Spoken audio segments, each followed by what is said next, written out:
You are especially so young and you're already on TRT. This kid had the lowest testosterone levels I have ever seen on any human being, and by far, even bodybuilders taking icebergs of steroids do not have these kinds of levels when they are stopping.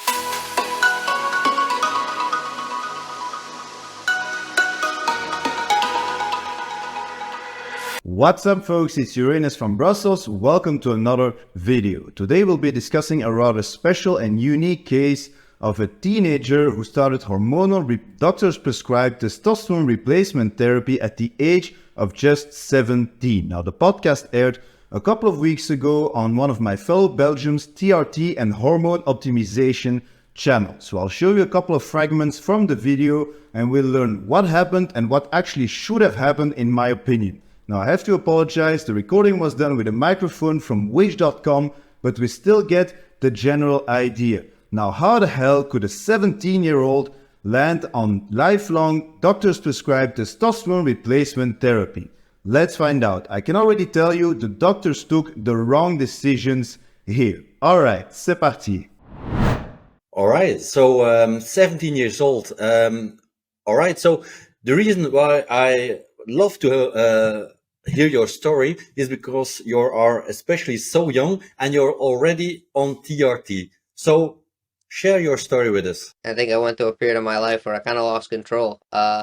So for a period of time, right around when the whole COVID thing happened, the whole lockdown, basically I had nothing to do. So I found podcasts at that point in time, and I kind of got obsessed with listening to these podcasts and do it while I would go out for a walk. And every day I went out for a walk, and at one point, at its worst, I was probably taking between 50 and 60,000 steps. So just a ton of cardio that was kind of mindless and unnecessary. On top of all the steps I was taking every day, I was probably eating about 5 times a week.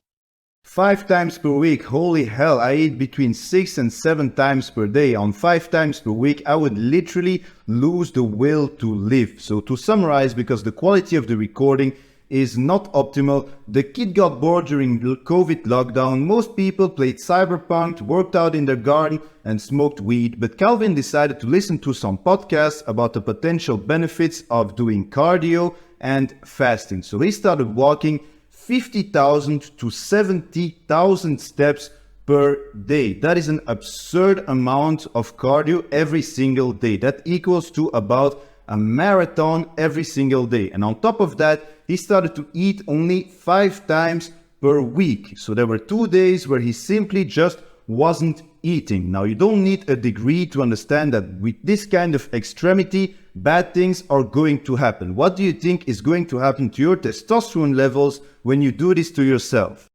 So this was the day, and I would do brief fasts between those. And this is something that a morbid obese person might benefit from to lose weight rapidly, but this was not something that I would benefit from.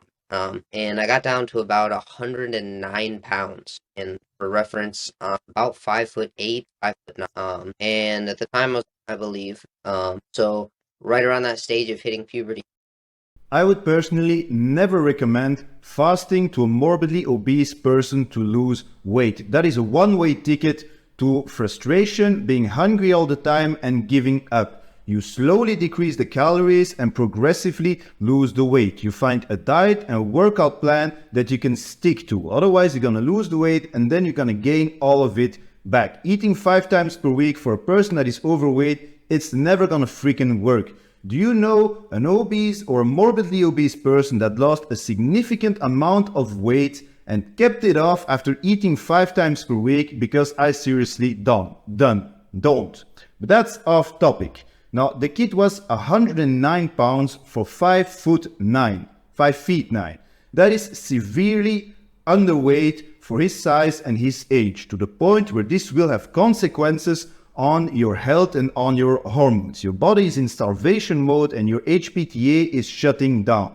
When you are severely cutting the calories like he did, and on top of that, you're doing excessive cardio, well, your body is in starvation mode and it's just trying to preserve itself. At that moment, reproduction and testosterone production is no longer a priority. The body just wants to conserve itself, and your HPTA is going to shut down and your testosterone levels, they're going to plummet. Now let's find out how hard his testosterone levels went down. And I will say that with all the podcasts, I kind of understood exactly what I did to myself. I basically set myself up for having no testosterone, and I could definitely feel it. So I went to my doctor and I asked him to check my testosterone. And at first he was like, he thought nothing of it and he just thought I was going crazy. Honestly, he didn't really want to order the test. I actually think we had to go back twice because the first time he just got a normal panel and didn't order the testosterone. So I asked politely again to get the testosterone and we finally got it. And when we got the test back, my level below 5 nanograms. So, and this is at 250, I think. Again, the recording is shit, but for what I understood, his total testosterone levels were 5 nanograms per deciliter. That's not even low. That is considered as non-existent. At 17, you should be at the pinnacle of androgenic activity. 5 nanograms per deciliter is just extremely bad.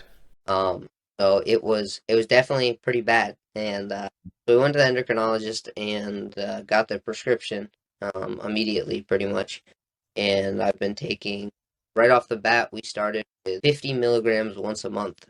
And today I'm up to the max dose that at least he's willing to give me. I'm not sure all the protocols around that, of 100 milligrams 2 weeks. And I split that up into 50 milligrams per week. And I will say that I'm not sure if I regret getting on testosterone, but I do regret starting so low and basically shutting down my own production, but taking it so periodically and so spaced out that for 2/3 of the month, I didn't have the exogenous testosterone I was taking, and I didn't have any of my own production, so I was riding on zero. 50 milligrams per month. Wow, what a piss poor protocol that was. I really seriously wonder if any research was done on both parties. Let's not forget, this is a 17-year-old teenager right here. I don't know where he lives, but actually here in Belgium, you would need your parents' consent to start testosterone replacement therapy. And actually, no endocrinologist in this country is going to prescribe you TRT at the age of 17.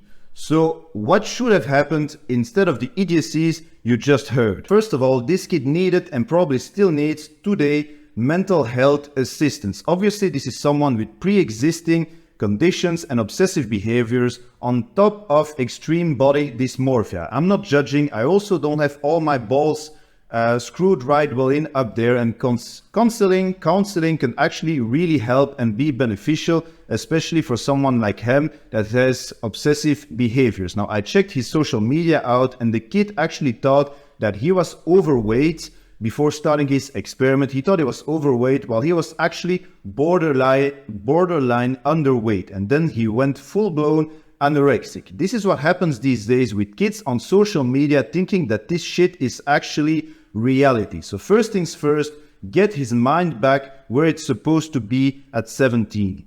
Then I would have gotten him an MRI scan to see that nothing is wrong with his pituitary gland and he doesn't have any tumors or anything else. This kid had the lowest testosterone levels I have ever seen on any human being, and by far, even bodybuilders taking icebergs of steroids do not have these kinds of levels when they are stopping. 5 nanograms per deciliter is seriously the lowest levels I've ever seen. At those levels, it doesn't even matter if you have testicles anymore down there, they're not doing anything. So making sure that there are no tumors or underlying issues up here and down there would have been the first thing I would have done to this kid. Then, instead of blindly prescribing hormonal replacement therapy, I would have tried to reactivate his HPTA in the hopes that at the age of 17, you could actually rely on your own hormonal production. You don't want to start lifelong treatment at the age of 17. They didn't even try that, and now he will live with the consequences for the rest of his life. They should have told this kid to eat like a 17-year-old,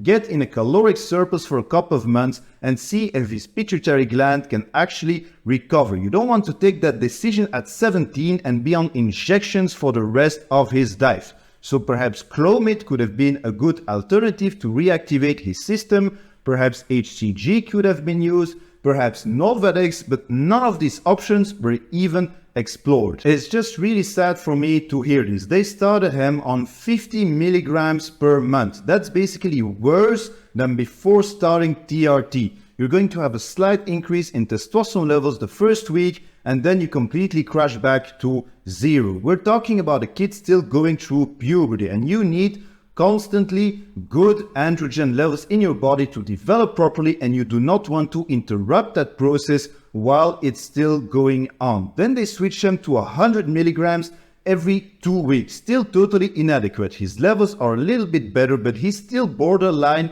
hypogonadal at 17 years old. Now, Calvin made a mistake, but he shouldn't have to be punished, right? At 17, you should be masturbating 5 times per day, smoking pot, and doing incredibly stupid things with friends, not dealing with moron doctors and injection. What kind of moron podcast fuckers anyway advises kids the weight of a dumbbell these days to eat 5 times per week and to walk 50,000 to 70,000 steps per day? Seriously, always be wary of the information you see online and what you get out of this podcast.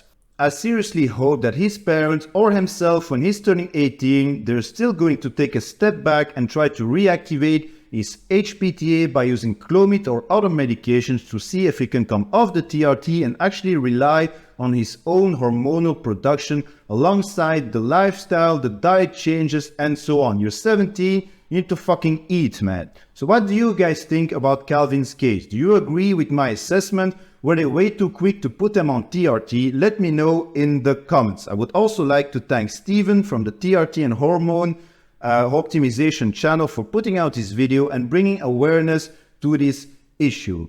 Alright, ending it here. Leave me a comment to support my channel, hit the like button, subscribe. I'll catch you on the next one. Uranus out.